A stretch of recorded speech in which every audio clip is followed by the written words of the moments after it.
Welcome back to clean news Rajasthan. चलिए देखते हैं राजस्थान की 15 फटाफट बड़ी खबरों को। 3 दिसंबर को जादूगर ही छूमंतर हो जाएगा, राजस्थान में बोले पीएम मोदी। राजस्थान विधानसभा चुनाव प्रचार के मद्देनजर पीएम नरेंद्र मोदी का ताबड़तोड़ रैलियां कर रहे हैं। मंगलवार को विशाल रैली में गहलोत सरकार पर जमकर हमला बोला। पीएम मोदी ने जनसभा को संबोधित करते हुए कहा, करौली और धौलपुर जादूगर को साफ साफ संदेश दे रहे हैं। 3 दिसंबर और जादूगर ही छूमंतर, 3 दिसंबर कांग्रेस ही छूमंतर। पीएम मोदी ने आगे कहा, राजस्थान की यही पुकार, आ रही है भाजपा सरकार।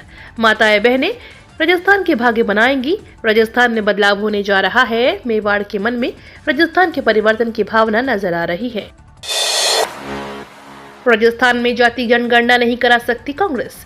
केंद्रीय मंत्री गजेंद्र सिंह शेखावत ने मंगलवार को राजस्थान में सत्ता में आने पर जाति जनगणना कराने की कांग्रेस के चुनावी वादे का जवाब दिया है। शेखावत ने दावा किया कि ऐसी जनगणना नहीं की जा सकती क्योंकि यह राज्य सरकार के दायरे में नहीं है। उन्होंने अशोक गहलोत सरकार पर देश को विभाजित करने का भी आरोप लगाया। उन्होंने कहा कि वे कभी नहीं कर सकते क्योंकि यह राज्य सरकार के दायरे में नहीं है। संविधान के अनुसार केंद्र विषय है और केवल केंद्र सरकार ही ऐसा कर सकती है। उनकी पार्टी यानी कांग्रेस ने हमेशा देश को विभाजित किया है और वे एक बार फिर से ऐसा करने की कोशिश कर रहे हैं। दिल्ली व पंजाब सीएम का अलवर के थानागाजी में रोड शो। राजस्थान में विधानसभा चुनाव प्रचार अंतिम चरण में है। दिल्ली के सीएम अरविंद केजरीवाल और पंजाब के सीएम भगवंत मान ने कल अलवर के थानागाजी में रोड शो किया। आप प्रत्याशी के लाश मिटाने के लिए वोट मांगे। राजस्थान विधानसभा चुनाव में केजरीवाल और मान का पहला रोड शो था। प्रदेश में आचार संहिता लगने के बाद दोनों नेताओं की पहली जनसभा है। रोड शो के दौरान दिल्ली सीएम अरविंद केजरीवाल ने कहा कि बच्चों का भविष्य बनाना है तो आपको जिताएं। इसके बाद केजरीवाल और मान ने सीकर में रोड शो किया। सीकर में आप प्रत्याशी के लिए वोट मांगे। सीकर के नीम का थाना में आम आदमी प्रत्याशी के समर्थन में वोट करने की अपील भी की। केजरीवाल ने कहा कि इंजीनियर हूं, काम करना आता है, राजनीति नहीं, इसलिए आपको विजयी बनाए। 10 लाख नौकरी, 2% ब्याज पर लोन, 50 लाख का हेल्थ बीमा। राजस्थान में होने वाले विधानसभा चुनाव के लिए कांग्रेस ने घोषणा पत्र जारी कर दिया है।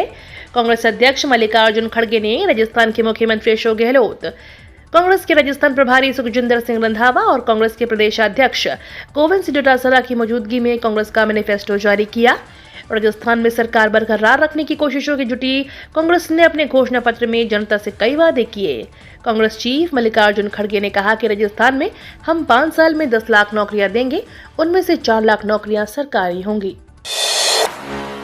पीएम मोदी के रोड शो के बाद केंद्रीय मंत्री मेघवाल ने की सड़कों की सफाई। राजस्थान में चल रहे विधानसभा चुनाव के बीच भी बीजेपी स्वच्छता पर पूरा ध्यान दे रही है। बीकानेर में प्रधानमंत्री नरेंद्र मोदी के रोड शो के बाद केंद्रीय कानून मंत्री अर्जुन राम मेघवाल की अगुवाई में भाजपा नेताओं ने स्वच्छता अभियान चलाया है। इस दौरान केंद्रीय मंत्री अर्जुन राम मेघवाल ने झाड़ू लगाकर पीएम मोदी के स्वच्छ भारत अभियान का संदेश भी दिया। केंद्रीय मंत्री अर्जुन राम ने कहा कि बीकानेर में ऐतिहासिक रोड शो के बाद प्रधानमंत्री नरेंद्र मोदी ने बीकानेर वासियों को धन्यवाद दिया है। राजस्थान कांग्रेस घोषणा पत्र, गहलोत बोले 2030 तक प्रति व्यक्ति आय में नंबर 1 होंगे हम।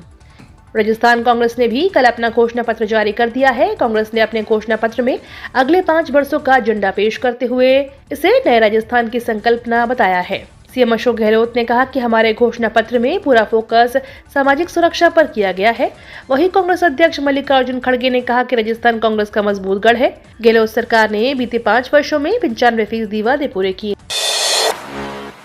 नेताजी के फेर में फंसा आम यात्री। राजस्थान में विधानसभा चुनाव प्रचार के चलते जयपुर एयरपोर्ट पर सभी राज्यों के अति विशिष्ट व्यक्तियों के आने जाने का सिलसिला लगातार जारी है। इनमें राज्यों के मुख्यमंत्री, केंद्रीय मंत्री और खुद प्रदेश के मंत्री और सीएम तथा देश के प्रधानमंत्री तक प्रदेश दौरे पर पहुंच रहे हैं। पीएम मोदी समेत यूपी के CM Yogi Adityanath, BJP party के राष्ट्रीय अध्यक्ष जेपी नड्डा, केंद्रीय गृह मंत्री अमित शाह, कांग्रेस नेता राहुल गांधी और प्रियंका गांधी तथा अन्य तमाम बड़े केंद्रीय मंत्री और सांसद जयपुर एयरपोर्ट पहुंच रहे हैं। अन्य विपक्षी पार्टियों के अन्य नेता भी, सांसद भी प्रदेश दौरे पर लगातार आ रहे हैं। कोटा उत्तर में गहलोत और वसुंधरा के करीबी आमने सामने। राजस्थान के मुख्यमंत्री अशोक गहलोत और पूर्व मुख्यमंत्री वसुंधरा राजे के भरोसेमंद माने जाने वाले 2 नेता कोटा उत्तर विधानसभा क्षेत्र में एक दूसरे को चुनौती दे रहे हैं। राज्य सरकार के वरिष्ठ मंत्री शांति धारीवाल एक बार फिर से कांग्रेस के उम्मीदवार हैं, तो भाजपा ने वसुंधरा राजे के करीबी प्रहलाद गुंजल को टिकट दिया है। धारीवाल को उम्मीद है कि विकास कार्यों के जरिए कोटा की काया पलट करने के लिए जनता एक बार फिर से अपना आशीर्वाद देगी तो भाजपा उम्मीदवार 2013 की तरह कांग्रेस के वरिष्ठ नेता को मात देने की आस लगाए हुए हैं। कांग्रेस ने किया एमएसपी पर कानून लाने का वादा। राजस्थान विधानसभा चुनाव 2023 के लिए कांग्रेस पार्टी कल अपना घोषणा पत्र पेश किया है। इसमें प्रदेश के बुजुर्ग, छात्र, युवा, किसान और महिलाओं पर विशेष ध्यान रखा गया है। साथ ही अध्यक्ष डॉक्टर सीपी जोशी ने कहा कि कांग्रेस के साथ गारंटी पहली प्राथमिकता रहेगी। घोषणा पत्र पेश करने के दौरान राष्ट्रीय अध्यक्ष मल्लिकार्जुन खड़गे, राजस्थान के मुख्यमंत्री अशोक गहलोत, कांग्रेस के प्रदेशाध्यक्ष गोविंद डोटासरा मौजूद रहे। साथ ही सीपी जोशी ने कहा कि हम 2030 का विजन लेकर आगे चल रहे हैं। आदर्श नगर में त्रिकोणीय मुकाबला। आदर्श नगर विधानसभा क्षेत्र में इस बार चुनाव में कांटे की टक्कर है। इस बार आम आदमी पार्टी के प्रत्याशी उमर दराज की चुनावी रण में उतरने से मुकाबला त्रिकोणीय हो चुका है। एक तरफ जहां भाजपा प्रत्याशी रवि नायर की छवि एक समाज सेवी की है और वहीं कांग्रेस प्रत्याशी रफीक खान अपने विधायक रहते कराए विकास कार्यों के भरोसे है। रफीक खान, जो कि कांग्रेस के प्रत्याशी हैं और मौजूदा विधायक हैं, उन्हें अच्छा समर्थन मिल रहा है। वे विधायक रहने के दौरान कराए गए विकास कार्यों का बखान कर रहे हैं, लेकिन रवि नायर की समाज सेवी की छवि उन्हें काफी आगे खड़ा करती है। वर्ल्ड कप जीत जाते लेकिन पनौती ने हरवा दिया। राजस्थान के जालोर में बोले राहुल गांधी। राजस्थान के जालोर में राहुल गांधी ने कहा कि हमारे लड़के क्रिकेट विश्व कप जीत जाते लेकिन पनौती ने हरवा दिया। दरअसल जनसभा में कुछ लोग पनौती पनौती चिल्लाने लगे। इस पर राहुल गांधी ने कहा, अच्छा भला वहां हमारे लड़के विश्व कप जीत जाते लेकिन पनौती ने हरवा दिया। टीवी वाले ये नहीं कहेंगे लेकिन जनता जानती है। राहुल गांधी ने कहा कि पीएम मोदी पहले कहते थे कि मैं ओबीसी हूँ, हर भाषण में ओबीसी हूँ, पिछड़ों का अपमान किया, मेरा अपमान किया, मैं पिछड़ा हूँ। उल्लेखनीय है कि भारतीय टीम के विश्व कप हारने के बाद ट्विटर पर पनौती शब्द ट्रेंड करने लगा है। राजस्थान और मध्य प्रदेश में भी हो जाएंगे भाजपा के इंजन फेल। पूर्व उप मुख्यमंत्री और कांग्रेस के स्टार प्रचारक सचिन पायलट ने कामा और बयाना में चुनावी सभाओं में कर्नाटक और हिमाचल की तरह राजस्थान और मध्य प्रदेश में भाजपा के इंजन फेल होने का दावा किया है। साथ ही उन्होंने भाजपा नेताओं पर झूठ बोलने का आरोप लगाया है।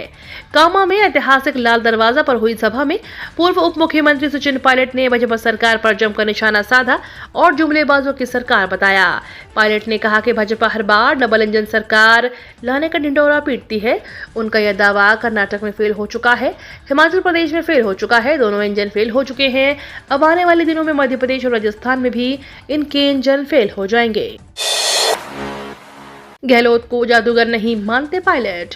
राजस्थान में विधानसभा चुनाव के लिए मतदान से ठीक पहले सचिन पायलट ने मुख्यमंत्री अशोक गहलोत की जादूगरी को यह कहकर खारिज कर दिया है कि पूरे ब्रह्मांड में सिर्फ एक जादूगर है, वह है नीली छतरी वाला। पायलट ने यह भी कहा कि उन्हें राज्य में दोबारा कांग्रेस की राज्य सरकार बनने का भरोसा है। पूर्व डिप्टी सीएम ने जोर देकर कहा कि राजस्थान में अगले मुख्यमंत्री का फैसला जीत कर आए विधायक और कांग्रेस नेतृत्व की ओर से किया जाएगा। राजस्थान में आकर बोले नड्डा, जहां कांग्रेस होगी वहां भ्रष्टाचार, लूट, तिरस्कार और छलावा होगा। भाजपा के राष्ट्रीय अध्यक्ष जेपी नड्डा ने शहर में नाथद्वारा रोड स्थित वाटिका में आयोजित सहनाद कार्यक्रम में कहा कि यह राजस्थान के मान सम्मान और गौरव को लौटाने का चुनाव है। उन्होंने कहा कि गहलोत सरकार की नीयत में खोट रही, उसने राज्य के मान सम्मान को चोट पहुंचाई। वीरों, संतों, अध्यात्म और पगड़ी की लाज रखने के मूल्यों की भूमि को गहलोत सरकार ने ग्रहण लगा दिया। नड्डा ने कहा कि गहलोत सरकार ने भ्रष्टाचार, महिलाओं के उत्पीड़न, किसानों के तिरस्कार, पिछड़ों पर अत्याचार के मामले, तुष्टीकरण की राजनीति, भाई को भाई से लड़ाने के मामलों में राजस्थान को नंबर 1 पर खड़ा कर दिया। उदयपुर जिले में 97.40% मतदान। लोकतंत्र के उत्सव में सभी की भागीदारी सुनिश्चित करने के निर्वाचन आयोग की पहल पर 80 वर्ष से अधिक आयु के वरिष्ठ नागरिक व 40% से अधिक विकलांगता वाले दिव्यांगजन को उपलब्ध कराई गई होम वोटिंग सेवा का उदयपुर जिले में चिन्हित मतदाताओं ने उत्साह से लाभ उठाया। जिला निर्वाचन अधिकारी अरविंद पोसवाल के निर्देशन में जिले के 8 विधानसभा क्षेत्रों में 2 चरणों में होम वोटिंग प्रक्रिया हुई। इनमें कुल चिन्हित मतदाताओं से 97% ने घर बैठे मताधिकार का प्रयोग किया। ये तो थी राजस्थान की बड़ी खबरें। रोजाना सबसे पहले अपडेट पाने के लिए क्लीन न्यूज राजस्थान को अभी सब्सक्राइब करें।